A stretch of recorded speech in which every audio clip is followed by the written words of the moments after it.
Is Black Ops 6 worth buying? Where today I'm going to give you the good, the bad, and the ugly of Black Ops 6. Now I was going to make a video like a week after the game came out, but I really wanted my thoughts to really marinate a little bit, let my thoughts soak a little bit and contemplate my life choices in life, and I mean Black Ops 6. Now I almost slept on Black Ops 6 because I'm practically got used to the formula where you play it for a month and then that's really it, and it's kind of like a dried up turd at that point. No one doesn't want to touch it, but it's just there. Until I heard that Black Ops 6 was going to be free with Game Pass, so I said, you know what the hell, I'll play it if it's free. As in, all my friends were playing Black Ops 6, and it was either that or kicking dirt. But when I first started playing it, I was actually surprised that it was actually not as bad as I thought. Now, if you're someone that's played Call of Duty for a long time, it's not gonna blow your socks off. It's still the same of shoot that nitwit over there. But anyway, I'm talking too long. Let me just go ahead and start talking about campaign. Campaign is actually pretty decent. Now, I'm not gonna go full berserk and tell you every nook and cranny of the story. I'm just gonna tell you the basics and keep moving on. So you got Marshall, Jane Harrow, and Frank... Wait, why is Frank Woods in a... Oh, yeah, that's right. That's right. Man, I guess it's kind of hard to walk away from that one. Anyway, they're having a debrief on what the hell happened. This CIA director, Daniel Livingston, is absolutely cooking Marshall for not following orders. See, he knows he's the one that picked the booger that started the avalanche. A bunch of talking and bullshit later, Marshall starts explaining on what happened. And to really just cut it short, Marshall pretty much says, our target was talking about Pantheon and something about the CIA, and as we were going to extract, Adler came out of nowhere and capped him right in the forehead, and for some reason he started saying something about Bishop takes Rook. But we got Adler though, teehee. But anyway, that message was for Frank Woods, and pretty much he was asked during the debrief if that meant anything, and he said no. But in actuality, he actually did know, he just wasn't going to say it during the debrief. Now, if I remember it correctly, Adler was pretty much giving Frank Woods the message that he found something. So Frank Woods, Marshall, and Case is the main protagonist you play as. Woods finds the hideout that him and Adler found out 15 years earlier, and that pretty much becomes the new safe house of the game. This old ass abandoned mansion that I'm surprised no one hasn't reclaimed yet. Honestly, it kind of looks like that like Frank Woods, Case, and like Marshall kind of went in there with squatters' rights. But that's the disgusting simplified version of the first part. All in all, it's your typical kind of campaign story. It's alright, it does the job. I like the new safe house and all the like hidden things you can find in it. Every time when I solve a little puzzle, it makes me feel like James Woods when he picks up a piece of candy. This time around, the campaigns are really creative this time around. And I know Modern Warfare 3's campaign kind of had this, but it sucked more harder than trying to like pull something out of a toilet bowl with a cheap ass plunger. Like seriously, if I was tortured to play Modern Warfare 3 2023, I'd rather suck my eyes out through a vacuum cleaner. Anyway, I'm going on a rant. There's more stuff to do than actually shoot people, and that's what I'm pretty much saying. There's sneaking around missions, there's open world parts, there's this one part where it kind of turns complete horror for a minute. There's like this one part in the story where it's like you have to get these files out of a lockbox in a casino, and like they do this like overly complicated like heist mission. There's like these dreamlike missions, and I mean there's just a lot of variety going on here. The gameplay doesn't really go stale, it keeps you on your toes. It's not like the older Call of Duties where it was like shoot this guy, go this way, plant a bomb, explode it, go forward, shoot this guy, do this thing, go do that thing, and you get the picture. Honestly, I thought it was kind of refreshing. It was more refreshing than drinking a nice cold Dr. Pepper during the middle of summertime. Not sponsored. Please sponsor me. I didn't notice this about like halfway into it. I was collecting money that was supposed to go into like upgrading the actual like safe house. I'm pretty sure it says it somewhere, but I was just too much of a dumbass to really look. But it really does help you out in the long run because it gives you certain things during the campaign. And I'm pretty sure you could like actually like buy perks and shit. I never did buy me a perk, mostly because I wasted all my money just upgrading the mansion and buying a fucking blueprint. And yeah, that's actually right. You can actually spend the money that you got in the fucking game and get these exclusive blueprints for like the campaign. Honestly, I think this was kind of like the cool thing that they did with campaign this time around. is they actually gave you like actual rewards for playing the campaign instead of like giving you like a little achievement and saying you did it. But that's really all I have to say about the campaign. It's pretty decent. It's not that bad. Or that's what I thought about it. Let's go ahead and talk about multiplayer. Now I know a lot of people are up and down about it, and you either like it or you hate it. I kind of went in from hating it to loving it. The first ever negative thing I had for this game was that Omni Movement was just going to be a gimmick. In my head, I just didn't really see people pressing 3 buttons just to do a simple action, especially when it comes to just fast-paced combat. And I think some of that is right, but I think a lot of it's wrong. I've seen more motherfuckers dolphin diving and sliding more than I've ever seen in any other Call of Duty. No shit though, I was watching YouTube shorts one day, and this guy was playing out on Stakeout, and he was like aiming through the smoke, and this guy just like dolphin dives out of the smoke, and like I'm not joking with you, he just dolphin dives out of the smoke with a fucking drill and just absolutely drills his butthole. Like some crazy ass 1-man 3-hole kind of type shit. But it's not only just the community that's dolphin diving and sliding. I'm also dolphin diving and sliding. I think the coolest thing that they ever added was the ability to slide prone. Slide proning is fucking overpowered. It's not really, but it's overpowered. You can catch a lot of people with that. And I think the science behind it is that if you're prone on the ground for a certain amount of time, people just think you're dead. And you know, I'm not invincible from this either, like it fucks me over sometimes. Even in this footage, like, I get fucked over by it. All I'm saying is it's effective. But if you mix proning with sliding, it is fucking devastating. My strategy was if I was gonna come up to like 8 people, and I'll just like pop around the corner, slide prone while I'm shooting. And what I think happens, and this is where the science gets really crazy, right when I prone, I think the enemy team actually thinks I'm dead for about a millisecond, which gives me enough time to put ripstick on their rims and start the clapping all over again. Goddamn Newtown. Yeah, you're probably right.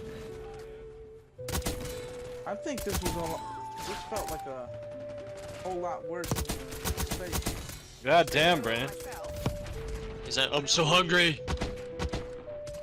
Holy shit. Through the bricks. That was 9 How kills. many fucking was that? 9. It's 9. But there's my proof where I think people think I'm dead when I slide prone, and it's pretty awesome. But knowing I'm done talking about that, let's go ahead and slide into the next one. The guns feel great. The only problem I came across when I was getting my Dark Manor was trying to get like bloodthirsties with a bolt action rifle when everybody's running around with full automatics. But I did it. I can't believe it's all over. What do we do now? What do you mean? Now we can finally play the game. Other than that, everything's pretty much the same, except like now when you prestige, you actually get stuff for doing it. Now, just in case if no one doesn't know, back in the older Call of Duties, you wouldn't get shit for like prestiging. It's kind of almost the equivalent of like going to Office Depot and getting a free flashlight. But in Black Ops 6, it's more like not only you get a free flashlight from Office Depot, but you also get a goodie bag. But seriously though, this is kind of long overdue because in the older Call of Duties, I've always kind of struggled with what's the point of even prestiging, because to me it was always kind of like 52 card pickup. And there's nobody on the planet Earth that wants to pick up 52 cards and not get shit from it. The only real reason I can ever think of the Prestige Master in any old Call of Duty is just to compensate for something. You're a wife beater, but you're Prestige Master. You robbed the bank like 20 minutes ago, but you're Prestige Master. You accidentally took a dump in a urinal, but you're Prestige Master. Or my favorite, you have a small schlong, but you're Prestige Master.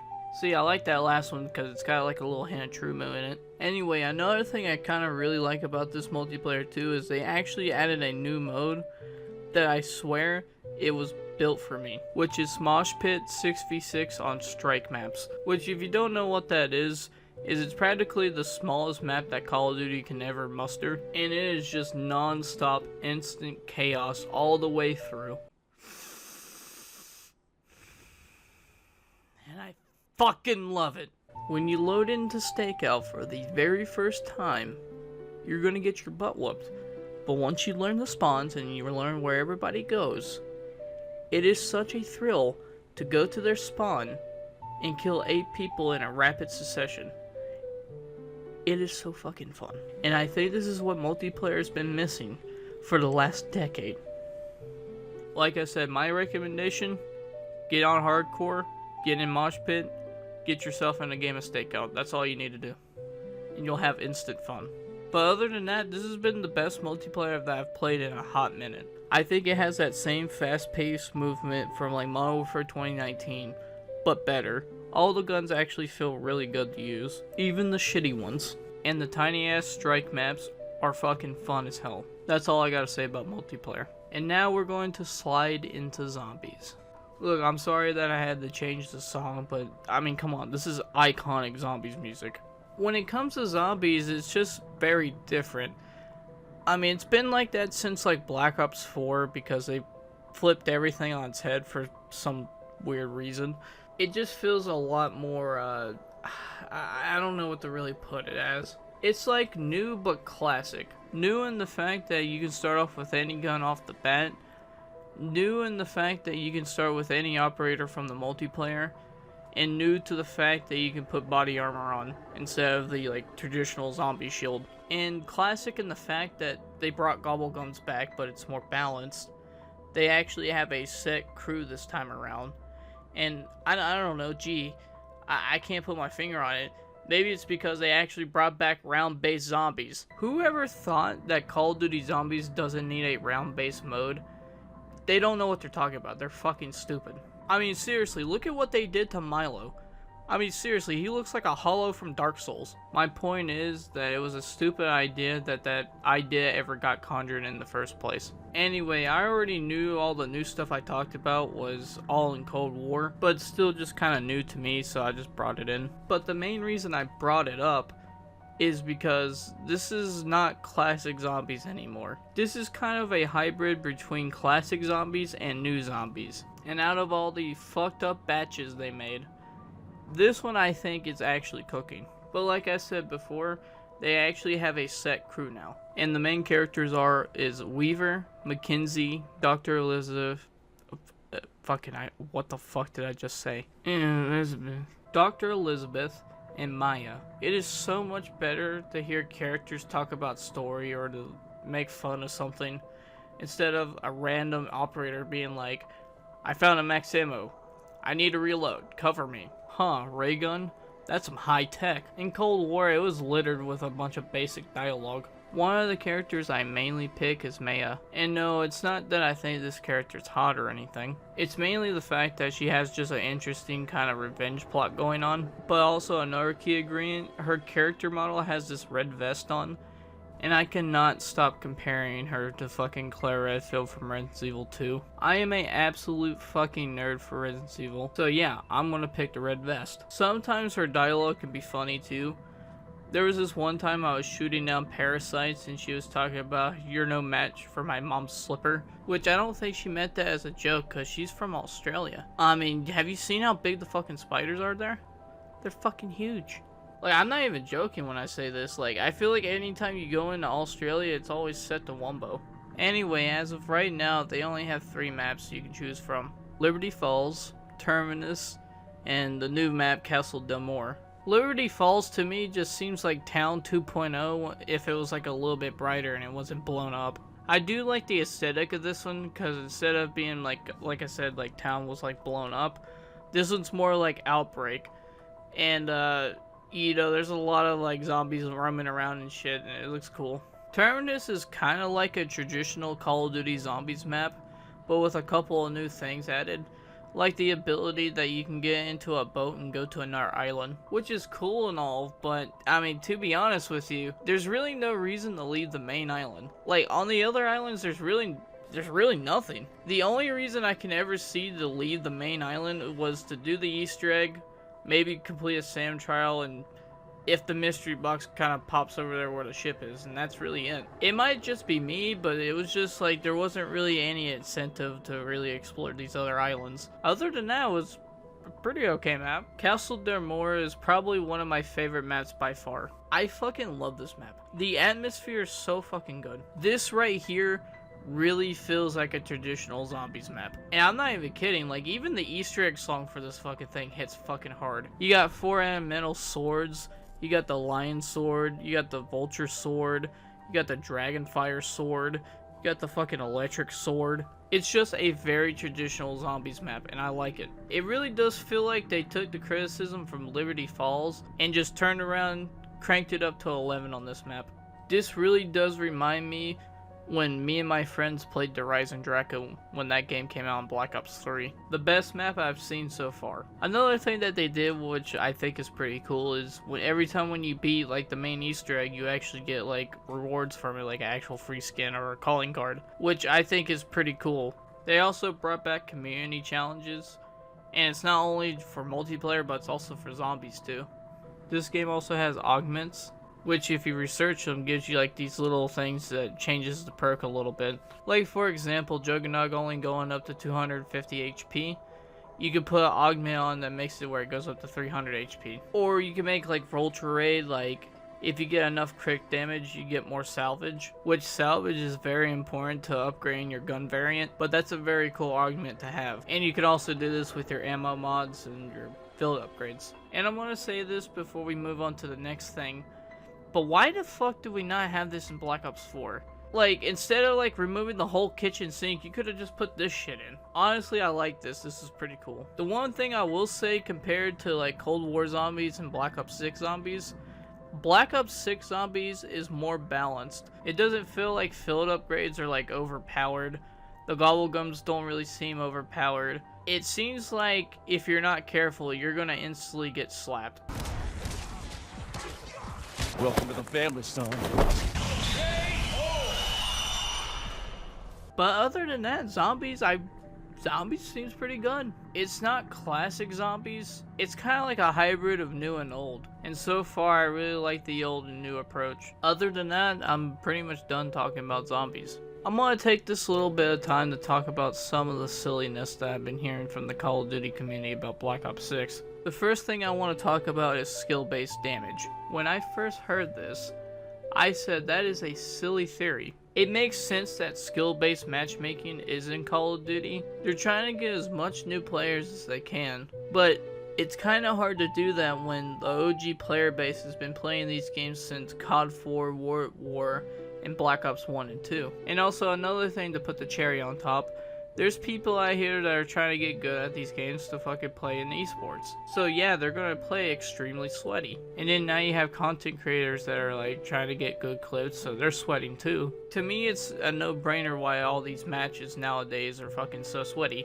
And it's not just Call of Duty. It's happening in Rainbow Six Siege, it's happening in Counter-Strike, it's happening in the Valorant, it's happening to any FPS that's come out in the recent years.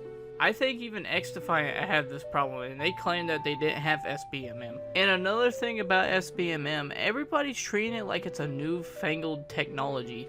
It's been in there since the original Modern Warfare. And sure, I think the newer CODs probably tweaked it to be a lot worse. But just because you're going 4 and 30 doesn't mean it's SBMM's fault. I think it's just the way things are nowadays. Back then, I don't think the majority were thinking you can get paid for being good. And I think what people wanted to do the most was ninja the fuse, throw pokeballs, and troll people. So when I hear about skill-based damage, I think it's a half-baked attempt to blame something that doesn't even exist. And hey, I might be wrong, skill-based damage might be in the files somewhere, and I'm just being dumb. But let's be honest, why would they even do that in the first place?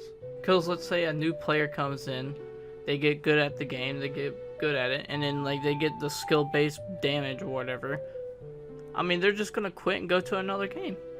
It doesn't make no sense. If you want my honest opinion why hit detection is so wonky in this game, I think it's just because when this game launched, it was already kind of broken to begin with. I could see Call of Duty fucking up and accidentally making it where once you lag out, it's just fucking the hit detection goes all over the place like a spaghetti noodle. I've only had one time that my hit detection was bad. And you know why it was bad? It's because I had bad latency. Other than that one time, my aim has always been on point. The only time my aim is not on point is when I accidentally misfire. So my conclusion is that skill-based damage is just a bunch of hooey until I see concrete evidence of it. I'm pretty sure there is more to talk about, But I feel like if I keep thinking about more stuff, this video's never going to be made. And we're already pushing at 20 minutes. So like, comment, subscribe, skiddly bobbly boop. I'm out.